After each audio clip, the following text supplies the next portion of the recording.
আসসালামু আলাইকুম গাইস, আজকে হাজির হলাম ইউনিক একটা ভর্তার রেসিপি নিয়ে।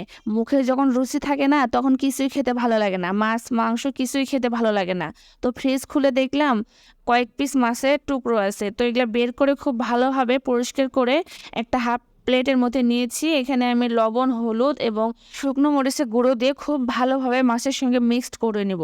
তো মিক্সড করা হয়ে গেলে এটা আমি এক সাইডে রেখে দিলাম। তো চলে গেলাম পরবর্তী স্টেপে। এখানে আমি একটা ননস্টিক ফ্রাই প্যান নিয়েছি।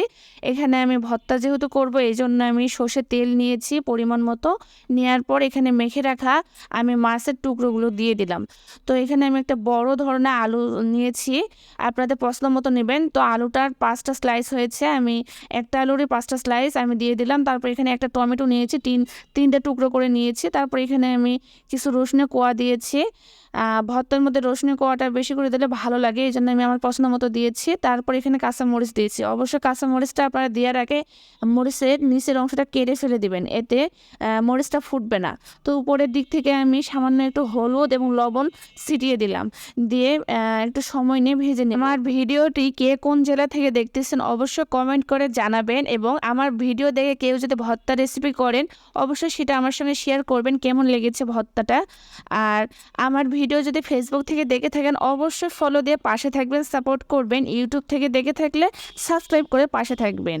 তো আমি এক সাইডে হওয়ার পর আমি এইভাবে কাঁটা চামচের সাহায্যে আরেক সাইডে উল্টে দিব। তো এটা উল্টে পাল্টে মোটামুটি ব্রাউন কালার হয়ে আসলে এটা উঠিয়ে নিব। তো এইভাবে ভর্তাটা বানিয়ে দেখবেন, ছোট থেকে বড় সকলে আপনার ফ্যান হয়ে যাবে। আর এত বেশি টেস্ট যে এক পদে প্লেট খালি হয়ে যাবে, আর অনেক বেশি মজা লাগে। অবশ্যই বানিয়ে দেখবেন।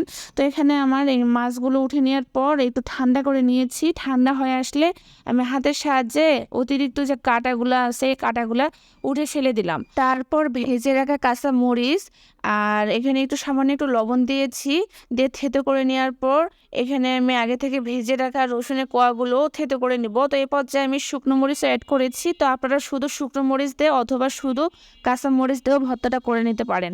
আমি দুইটাই ব্যবহার করেছি, এতে টেস্টটা অনেক বেশি ভালো আসবে, এই জন্য দিয়েছি। তারপর এখানে আমি টমেটোগুলো নিয়েছি, টমেটোর উপরে যে চামড়াটা আছে সেটা আমি ফেলাই দিলাম। তারপর এখানে আলু এবং বেছে রাখা মাছ দিয়ে সবগুলো মিক্সড করে নিব। এটা একটু মিক্সড করার পর এই পর্যায়ে আমি অ্যাড করব আমার পছন্দ মতো কাঁচা পেঁয়াজ। তো কাঁচা পেঁয়াজ অ্যাড করলে টেস্টটা ভালো আসবে। তো অনেকে কাঁচা পেঁয়াজ খেতে চায় না, এই পর্যায়ে আপনারা চাইলে পেঁয়াজটা একটু সামান্য টেলে নিয়ে ভর্তার মধ্যে অ্যাড করে দিতে পারেন। তো আমার পছন্দ কাঁচা পেঁয়াজ, এই জন্য পেঁয়াজটা দিয়েছি। দিয়ে আমি এখানে সর্ষের তেল এবং ধনিয়া পাতা দিয়েছি সামান্য পরিমাণে, দিয়ে খুব ভালোভাবে মিক্স করে নিয়েছি। তো শীতের সকালে বা বিকেলে এরকম যদি একটা ভর্তা থাকে তাহলে তো এক পদে প্লেট খালি হয়ে যায়।